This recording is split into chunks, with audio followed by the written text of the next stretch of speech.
Alright, it's very early on a Sunday morning, and it's time that we created a character for Nephilim for the rest of our read-through.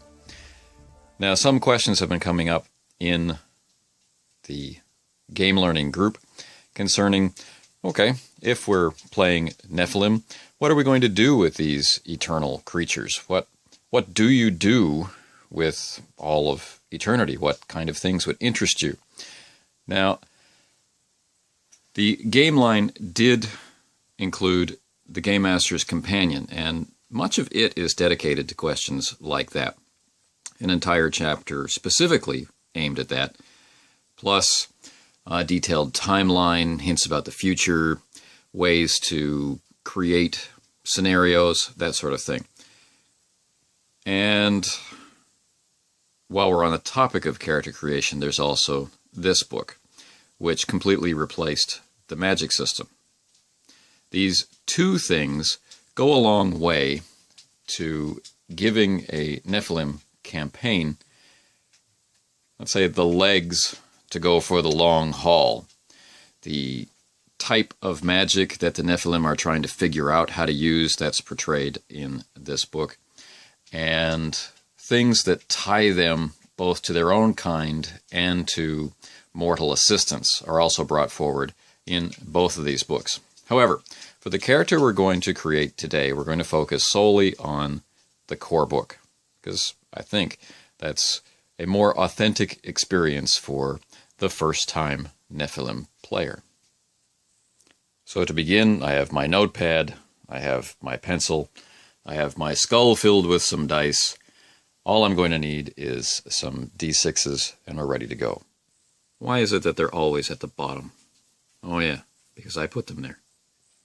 The dice note in the chapter kind of makes me smile because, even though this is a game from the early 90s, they were still having to include advice like you should be able to get dice from a good hobby store, emphasis mine. And they say that you'll need a D6, a D8, a D10, and a D20. You should be able to obtain these, they say. Now, what's interesting to note is they go on to explain how you can use a D6 to produce the results of a D3, namely divide by 2, which of course is true. There weren't any D3s like this in those days.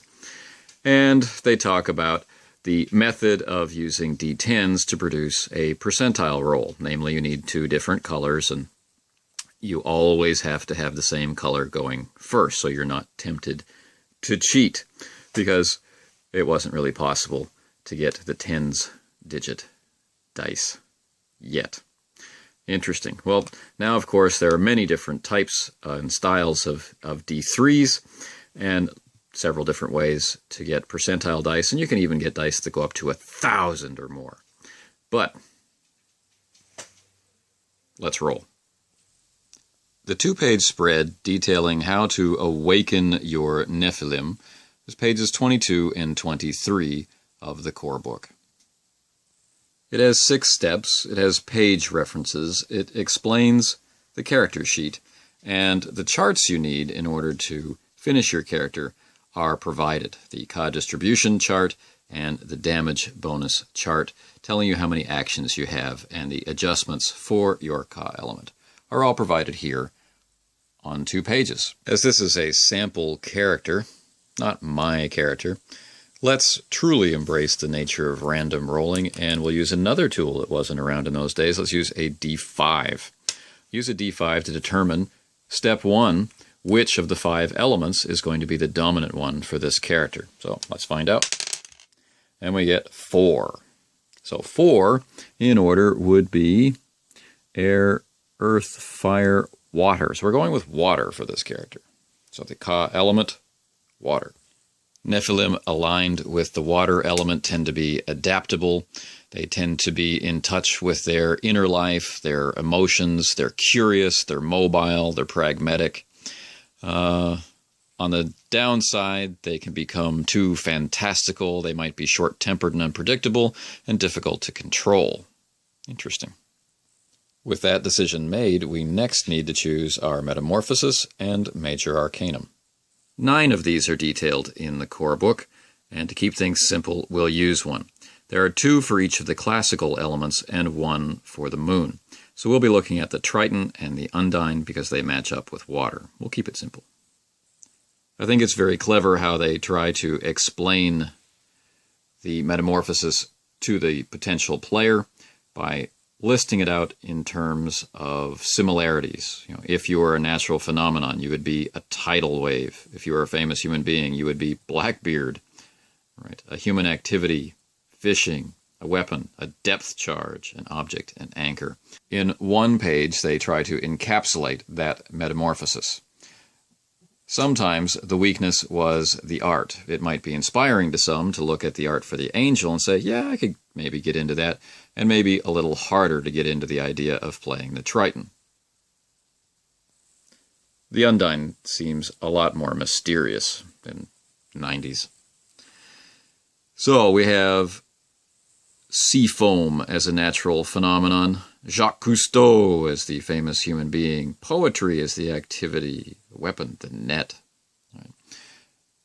Interesting ways to begin thinking about how your character is going to change.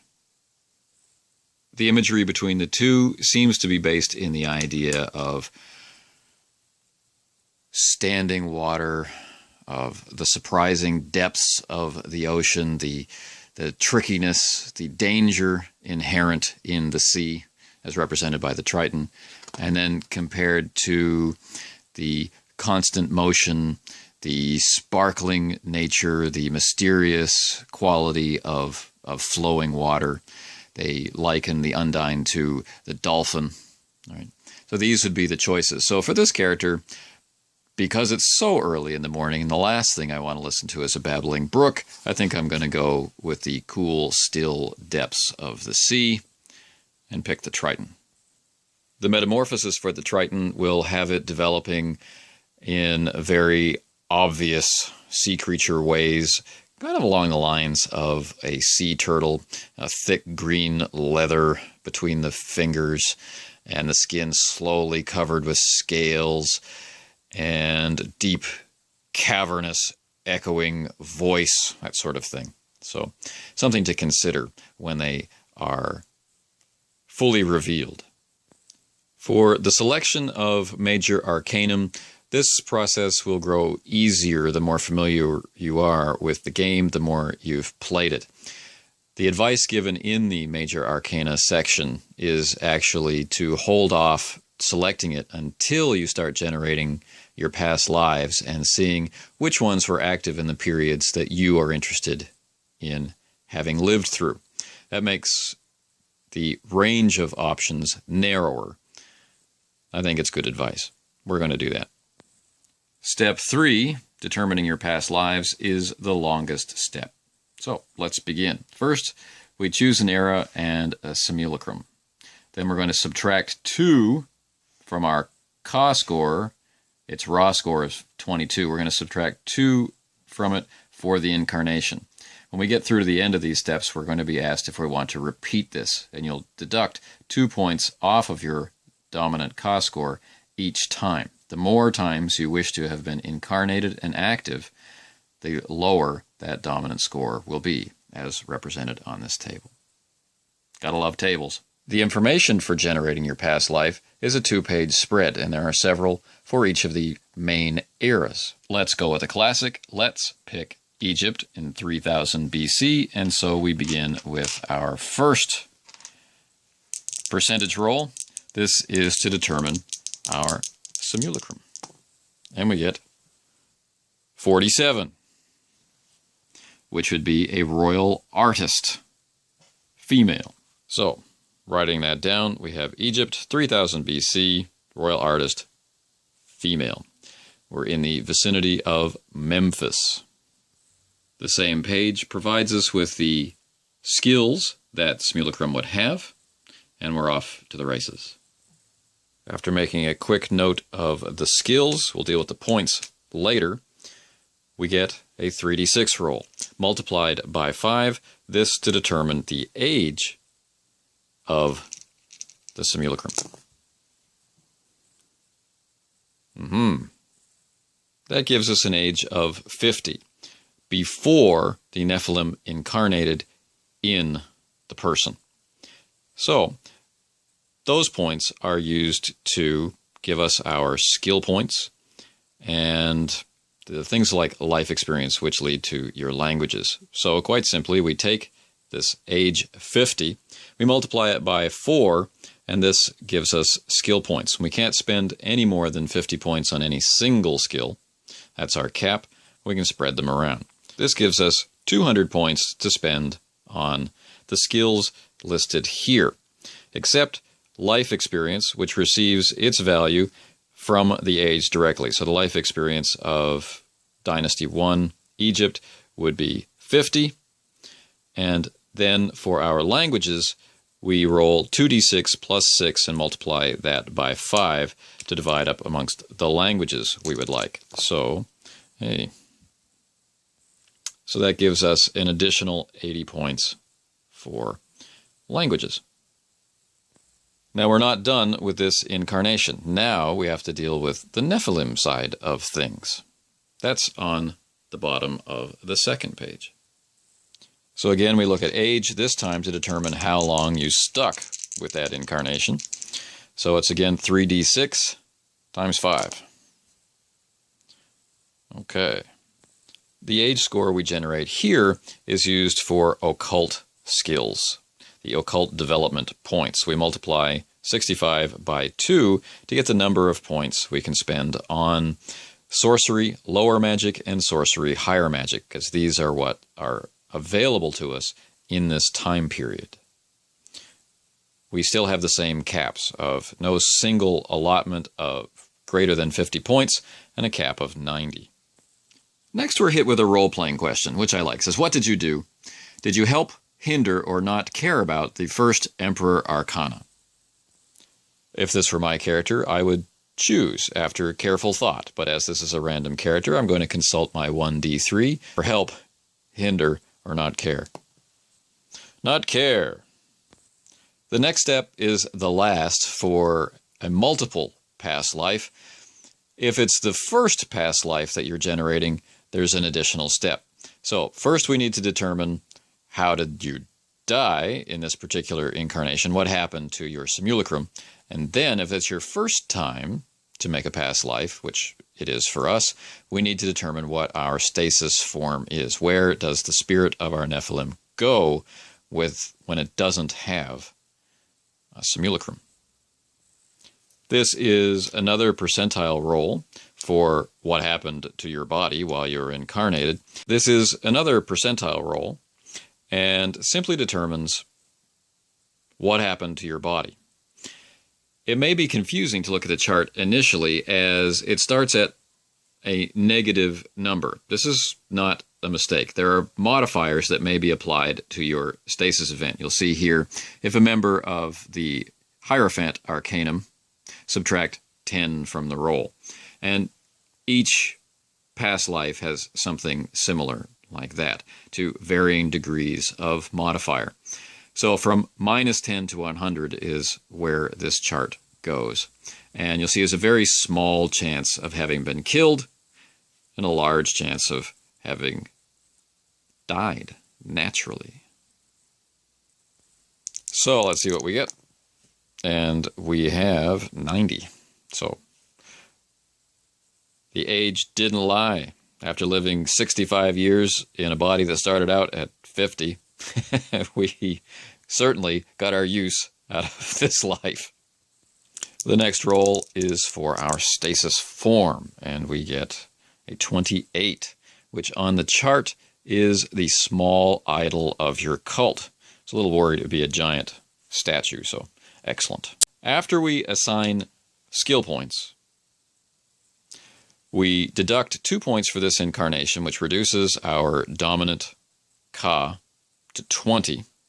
And then we have to make the decision, do I want there to have been more incarnations? Now, based on the original inspiration I'm getting from the decisions and questions I've had to answer so far, I'm feeling like this is a character that has not incarnated often, rising occasionally like a surprise tide, like a tidal wave for a period of activity, but then lapsing back down. So let's take that and say that this character has incarnated a total of 3 times. And this, the period in which it would be played, would be that 3rd time. So I'm going to do one more past life and then finish off. So again, we need to roll, starting out with percentile for the simulacrum. We have 82, which gives us a serf. Serf leaves the gender option up to us and gives us quite a lengthy list of potential skills into which to put our points. Age is determined the same way as our language points.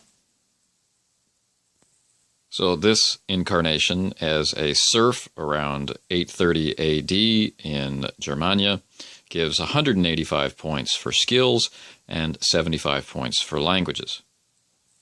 For the amount of time incarnated, we again roll 3d6 and multiply by 5. So that age of 45 years spent incarnated as a serf in this era will generate 90 points to put toward more options. As we've gone through history, more things have popped up as being available. So we could put points into a specific arcanum lore, or again, into our magical techniques. Now, when we incarnated originally, only 2 techniques were available, but now sorcery low, sorcery high, sorcery grand, summoning seals, summoning pentacles, and alchemy, black stone. These are now available to us. What do we want to have learned in our 45 years? The dominant arcana in this period was justice, and I like that. I think the reason why he came up out of stasis at this time was to be called toward the cause that was burning, that's being pushed by this particular arcanum at this time. So that will be his major arcana, justice. What did you do? Right. And by making that choice, I'm easily able to answer the what did you do questions. Were you involved in opposing the Hierophant arcanum? So interesting stuff is beginning to develop. We already have our stasis form, so the last step is not necessary. We just need to look at the stasis event. What happened with this particular body? So we roll, we get, interestingly enough, another 82, and that 82 tells us that we were killed by one of the paladins. This period describes Charles the Great, Charlemagne, organizing a group of 12 paladins, each armed with a potent orichalca weapon. And one of them killed this incarnation. I wonder what that means to me. All of that is summarized here in step 3, except for the specific details of any particular era. Unless you have a photographic memory, you will have to go to the past lives section to get all the nitty-gritty and charts to roll on. But once you get in the groove, all of the instructions are here. Step 4 deals with this incarnation. It is now. So let's do that. When you've completed the random generation aspect, the mechanical aspect of step 3, you're ready for a period of introspection, of creation, determination, as you think about exactly who this character was during the number of past lives. I imagine most players would choose more past lives than I have done for this example. Who were they? Who did they get involved with? What were the major conflicts? What did they fail to do? What knowledge have they been acquiring? You turn the mechanical, the assignment of skill points and the social position of the character, turn that into, or through inspiration, into who am I really and what have I been doing all this time? And this brings us up to step 4, which is now. Now, unlike the past lives where you're randomly generating a lot of stuff, now you are choosing. Which person did you choose to incarnate in this time? And there are 27, I think, different ones presented as samples, so you could easily just pick, especially the first few times you play. Rules are also provided to just create them, So the game does have a forward-thinking approach to it. So it's not all charts and lists. It's here's some charts and lists to help you learn to play. Here's how to make your own so that you can play what you want every time. When the game talks about defining your simulacrum, it says it's defined by its name, characteristics, attributes, skills, and possessions. These are intended to be of only passing interest to the Nephilim. Like all humans, it has a name by which other humans recognize her. No names are suggested and all ethnic details are missing. Players are invited to modify these and other characters according to their own desires. You will play the person you want, expressed in the way you want. And we, the writers of the game, we, the game itself, do not care. So step 4 is covered in the book between pages 79 and 88. 79 is the introduction to now you're going to choose your modern host, let's say. And then 80 to 83 covers the steps in greater detail, which is summarized in our 2-page spread. Gender, pick it. Age, choose a range between 16 and 50 for reasons that will become obvious based on the goals of your Nephilim. Social status, all right. The opportunity role needs to be determined based on the social status.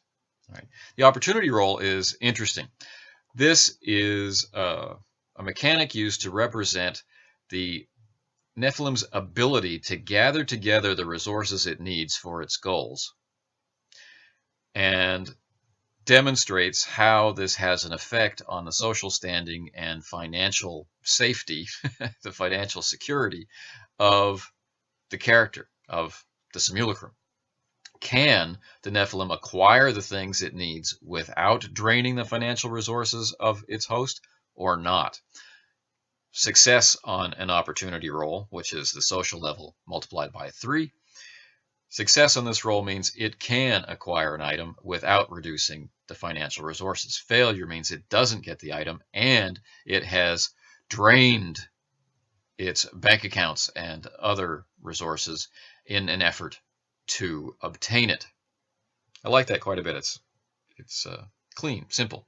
This section goes on to define the education, life experience, culture, subculture, profession, income, residence, family relationship, appearance, possessions, skills, all these things. Very few of these have direct mechanical elements, but what they do is create the interplay between the eternal aspect, the Nephilim, and its host, the temporary aspect, immersed in the now, right? The simulacrum. It quantifies who the character was before the Nephilim inserted themselves into their lives, and it creates the situation that the Nephilim has to navigate through.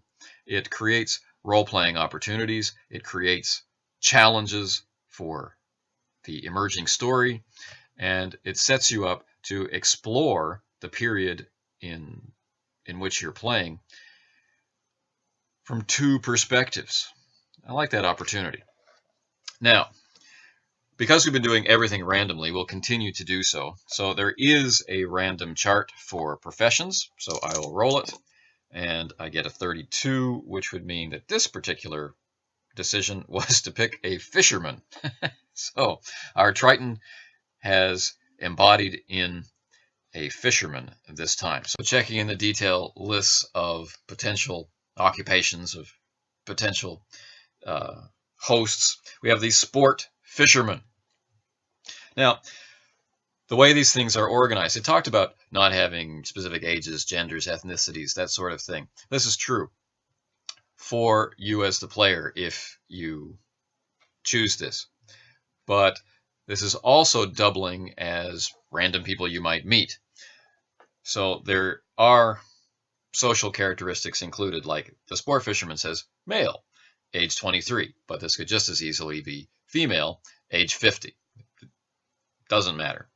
So you get a starting social status for this particular occupation and the opportunity, your education, life experience. This is listed out for you. Culture. This one says modern American, middle class. Profession, fisherman. Gives the income. Residence, on boat. Brackets, illegal. He's illegally living on his boat. He's pulling in somewhere between 10 and 40,000 per year. Tends to dress in sweatshirt and jeans. Right? These are ideas. You could just pull this out of the book and say, this is the guy that I have incarnated in. Or you could modify it and bring it to life as need be, working that out with the game master and the other players, how this is all going to work. It gives example attributes. You'll be rolling your own. And then it lists out the skills, which for the sport fisherman would be biology, pilot, rowboat, pilot, fishing boat, mechanics, boat repair, natural lore, read and write, English, speak, English, although it's funny they write American here, and then swim. So very, very simple. Just go through, and all of these skills are recorded on the sheet, so you're really just entering in tick marks to identify which skills you have access to, and then you'll spend your points on them. So, who is this character that I have created? Well, looking at the modern host, our sport fisherman, he goes by the name of Simon Beauchamp. He is now in his 30s, and for a brief period of time, he thought he had it made. He had his own web show of sport fishing. Those days are over, and he's living off the resources he managed to amass, and he makes money now chartering out a boat and helping people with more money than sense, and certainly more money than skill, try and catch the big one. He might be sliding toward alcoholism, and when he's at his low points, he thinks he really should go back to school and investigate the mysteries of life that he contemplates when he's out on the waves, but, just never really gets around to getting any of those brochures that he has collected turned into actual applications. This is the person into whom our Triton has incarnated for his time in the now. Our Triton, a member of the major arcana of justice, he has very distinct views on the road to Agartha. He has very clear memories of the ending of his last life and no desire to experience that again.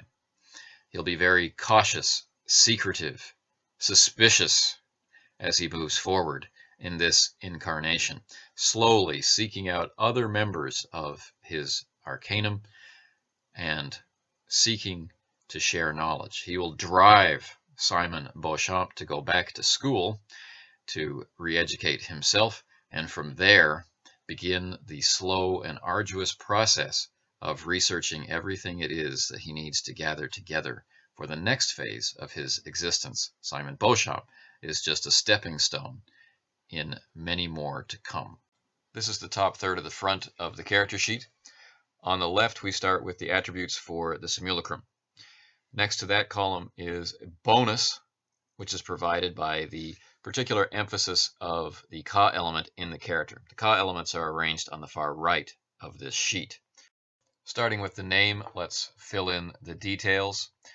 These characters, these Tritons, are explosive and surprising in nature, so I've gone with the name Crush, and you'll see the starting traits appearing. With a dominant Ka of 16 for water and a 13 for the major neutral element air, the two biggest bonuses are to intelligence and dexterity at +4. The rest filter in. And then we derive secondary characteristics from the final traits.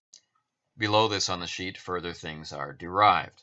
The number of actions, our damage bonus, the hit points for the character, and then what basically is magic points in the system, the Chaosium. It's equal to con plus bonus from your primary element, and hit points are equal to con. Past lives are recorded quickly on these sheets. There are 2 of these blocks per page, and use as many as you need. Skills and gear are recorded on the rest of the front of the sheet, and it is of note that the Nephilim's skills and this simulacrum skills are kept separate. Going through the character creation process, what I'm left with is a sense of intention balanced with opportunity. The dual nature of the characters you're imagining that had lived and the characters which are now living. I find this to be one of the strengths of the game's appeal. Who am I? Is a question that can be answered by both sides of the character. What am I doing? Is a question that can be answered by both sides of the character.